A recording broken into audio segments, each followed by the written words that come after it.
So we're talking about the self. We're going to talk about part 2 here, guys. But I think Quincy wants to say hello, so we'll say hello. You want to go up there? Look, Penelope's gone. You can go up there, and she'll get all pissed off. All right. So Quincy's the big boy of the house. I don't know. He's about 16 pounds a cat, give or take. How about a scale? I should probably assemble it and weigh some of these guys. But role conflict, that's where we're going now. So you got these multiple roles, and often the roles create some kind of conflict, right? I'm trying to negotiate a role conflict right now. I'm playing teacher, right? That's one of the roles that I'm enmeshed in right now. But I'm also playing cat owner, and these roles, you can see, don't necessarily support each other extremely well. You might find it amusing, but it does make it a little more difficult for me to do what I'm trying to do.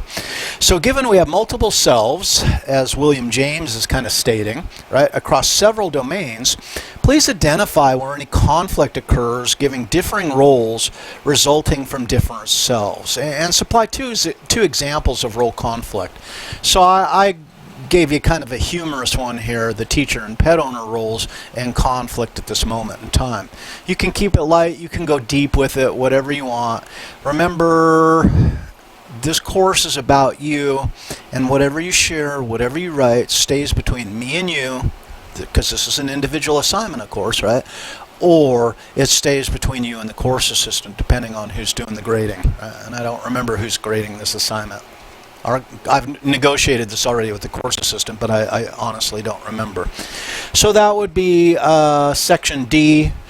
We'll be about halfway through here pretty quick. Not in the lecture. Sorry. But Quincy, why are you biting me? Because I'm not petting him enough. Yep. So complete section D as you will. And then section E, or coming right up on it, is self-congruence. Now, we got a picture of Carl Rogers here, right? And he's talking about the self as congruent or incongruent. And the idea is the self is this organized set of perceptions and beliefs about oneself, right? They're derived from our being in the world and the roles in which we're operating. Okay? To what extent, right, are we kind of congruent with our plans for ourselves? Man, if I could be the person I wanted to be, and then I look at who am I actually, how much overlap is there, right? And people who kind of attain that being in the world and that sense of peace is derived from it have a strong level of overlap. They're operating in an area of congruence. But if I view myself realistically as this, which is very distant from who I'd like to be, then I'm operating from a place of incongruence, right? And often the shoulds are not coming from us. Well, you should be this or you should be that. How many of you are encountering this situation where you maybe have parents, siblings, etc., these forces telling you who you should be, right? And you realize that you are not that, and maybe not even close to that, then you experience a sense of incongruence, right? And what Rogers is saying, and we'll talk more about this in the next lecture too, is that we have an instinctive need to be appreciated. And remember, William James said self-appreciation was also an instinctive need. The deal is, I'm probably better off with people who are willing to give me unconditional positive regard, and that's simply defined by people who will let me be me. And not say, you know, you really should think about this, or why don't you behave more like this, or they're a constant source of condemnation, if you will, and it can be, you know, serious condemnation or minor condemnations, but it makes us, you know, anxious in those situations. It has a myriad of negative emotions associated with operating incongruently. So as we move through this course, I'm going to urge you to explore this idea of authenticity, that coming to understand who you are, why you are that person, and learning to appreciate that person. And if you want to change that person, it's not to say that when I'm authentic, I'm not changing, because in fact you'll see that I am changing, but I'm becoming more authentic on a daily basis. I'm becoming more of myself and less of how other people would define me. And there's a certain liberation, but downside to that as well. So the possible selves, and this is F, right? Section F, describe 2 of each.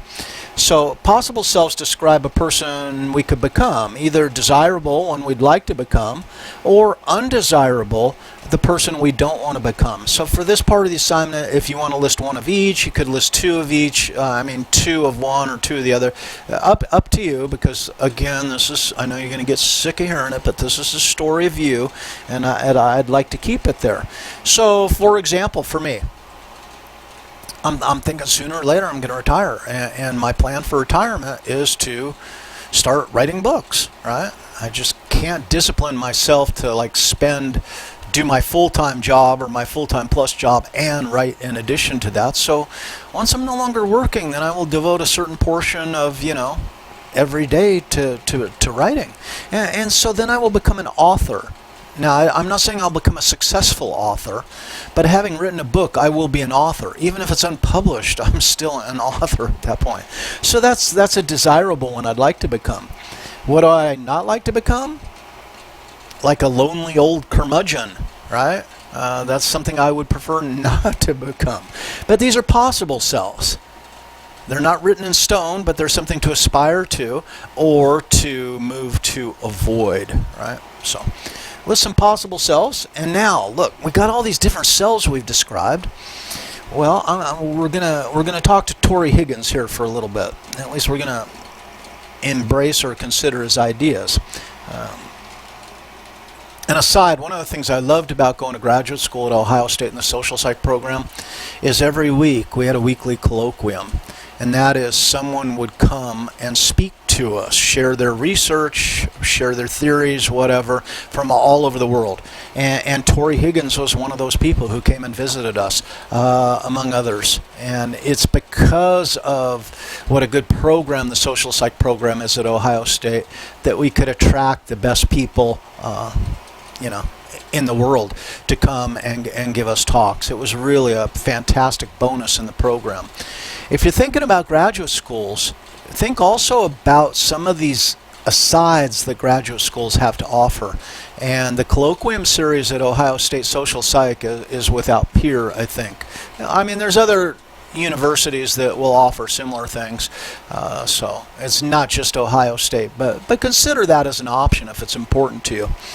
Now, Higgins has shared with us this actual, ideal, and ought selves.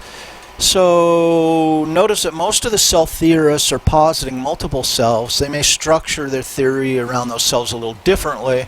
Obviously they need to, but the actual self, then, let's describe it as Higgins would.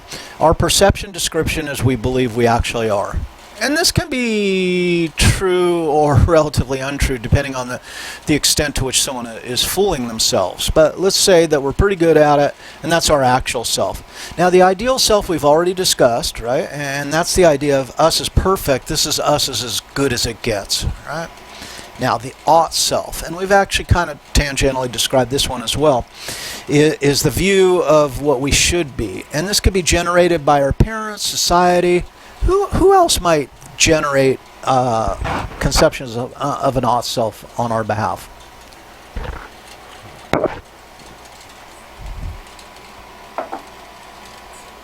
Plenty of people, right? Colin Kaepernick. Let's take Colin Kaepernick for a minute. How many people are telling Colin Kaepernick, hey man, you can't kneel during the national anthem, that's disrespectful, you ought to stand up, put your hand over your heart? So ought selves come at us from a myriad of sources, right? Parents, society, the church is a big one for ought self, right? I mean, most churches, mosques, temples have some kind of religious text that describes how we ought to behave, right? And often we're kind of told, you better behave like this if you want to gain a reward, and if you don't, then there's a severe punishment that's ahead of you as well. Now, Higgins does something brilliant here, which he's a brilliant kind of guy, but And he's got a vocabulary that's just immense, right? Reading a Higgins research paper is almost torture. It'll send you to the thesaurus guaranteed. And by the time you're like a 4th or 5th year graduate student, you feel I shouldn't have to go to the thesaurus. You read Higgins' paper, you will. But let's look at the mismatches. And there's 2 mismatches that Higgins describes. And the interesting aspect of these is how he ties it to the resultant emotion. So if I have an actual ideal mismatch, that is, my actual self isn't quite up to my ideal self, then dejection-related emotions are what Higgins posits are most likely to occur. That is sadness, disappointment, or shame. Right? So whenever you've held up a standard, that's related to your ideal self, and you find that you're not matching up, you might feel ashamed, you might feel sad, you might become disappointed in yourself. Okay. Now, the actual ought mismatch, that is, when I'm the way I am and my parents say I should be some other way, or the church, etc., these generally lead to agitation-related emotions like guilt, anxiety, or fear. Right? So it's kind of a fascinating tying together congruence of the self, or in this case, incongruence, the mismatch, right, with the attendant emotional reactions.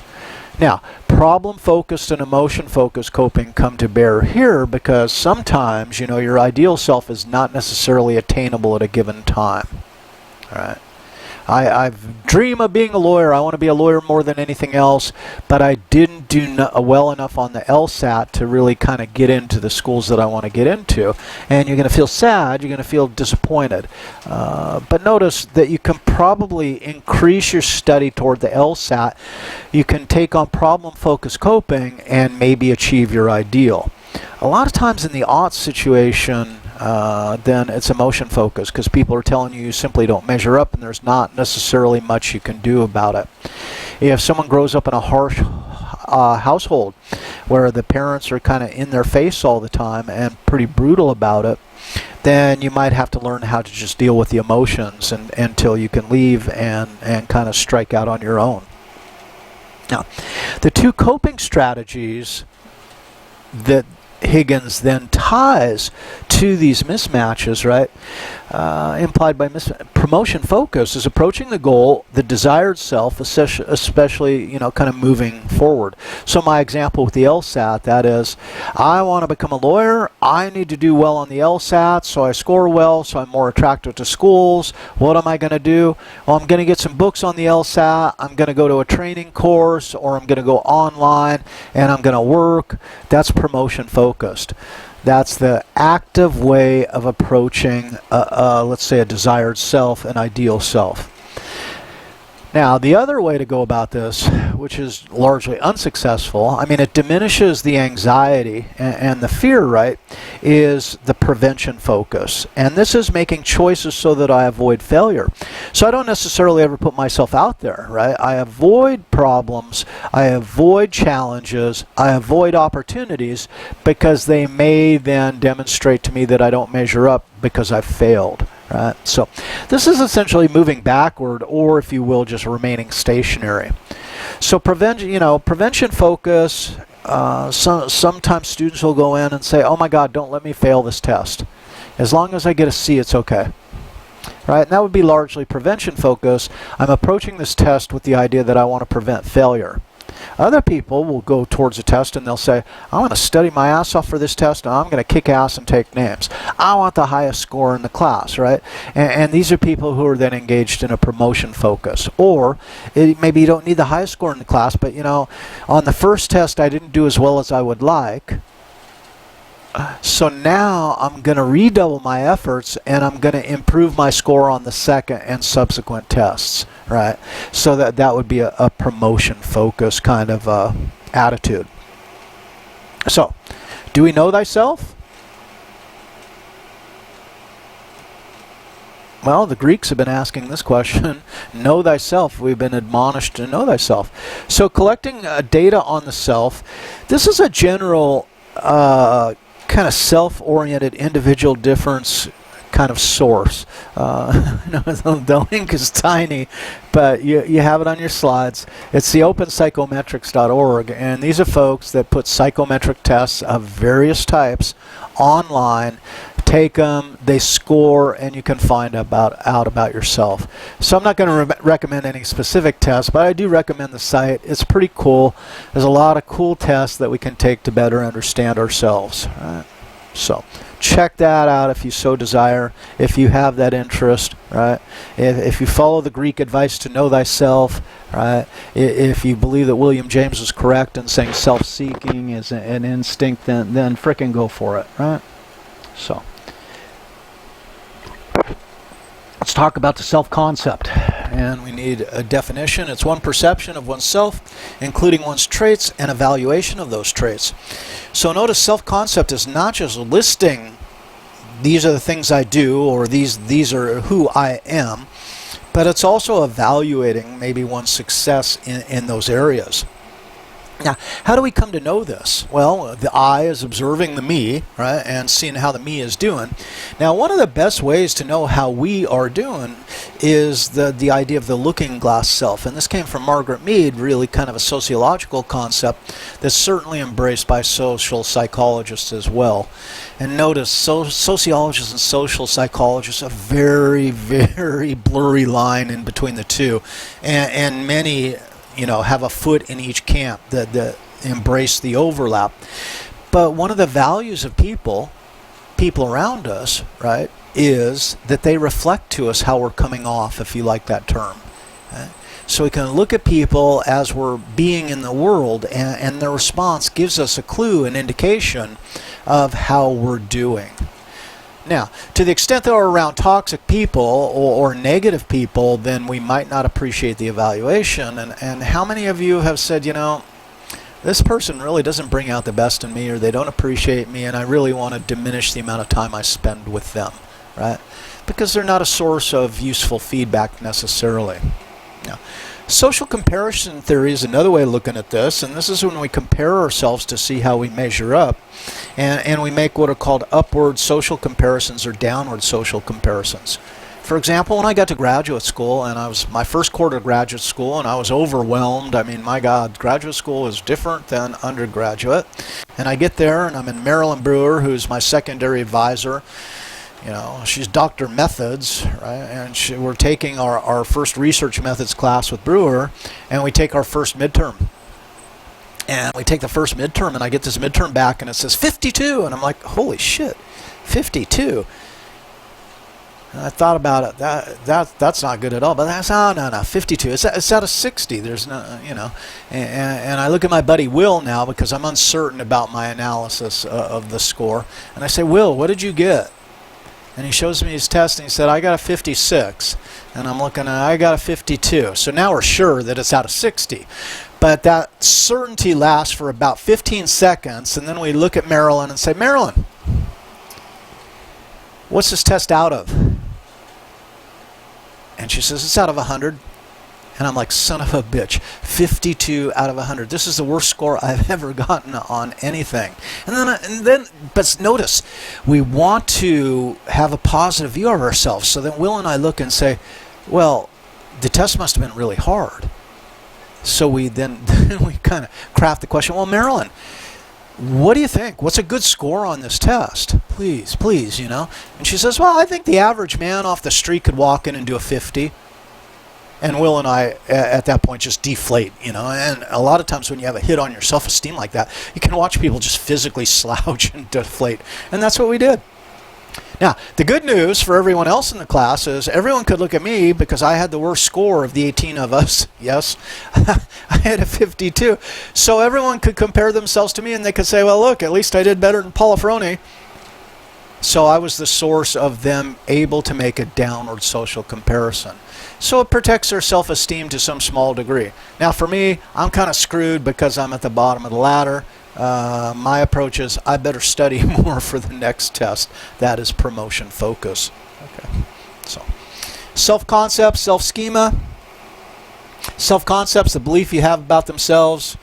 Self-schema, integrated set of memories, beliefs, generalizations of one's behaviors in a given domain. And notice, in a given domain, what Ziva Kunda is saying there is we may do better in some areas than we do in other areas. Right? So our self-schema is kind of the set of expectations we have about a performance in a given area. And this becomes important, right? So these schemas then are the set of beliefs and feelings about something. Now, stereotypes, prejudice, right, generalizations are all schemas, but self-schemas is where we're at now. Now, a role schema might be a schema about how in people certain roles behave, like boss, wife, teacher, you know. So you see a teacher and you think teachers do this kind of thing and they dress this kind of way, right? So you evoke that schema. And then a person schema can be a schema about particular individuals. So schema is like, so you go into a restaurant as a customer, then you have a restaurant schema that you enact, and it tells you what you expect to see happen there, and it gives you rough guidelines on how you should behave. When you're operating your student schema and you come into the classroom, certain behaviors are acceptable, and certain behaviors at that point are probably what you would deem unacceptable, right? I'm going to bet that none of your student schemas allowed you to come into the classroom instead of sitting down, standing up on your chair and saying, "I love education," because you'd watch all the people frickin' move away from you going like, "Oh my God," was because you committed a violation of the student schema at that point in time. Yeah? Now, the idea of how we're doing is self-esteem. Let's take a look at part 3 here in just a minute.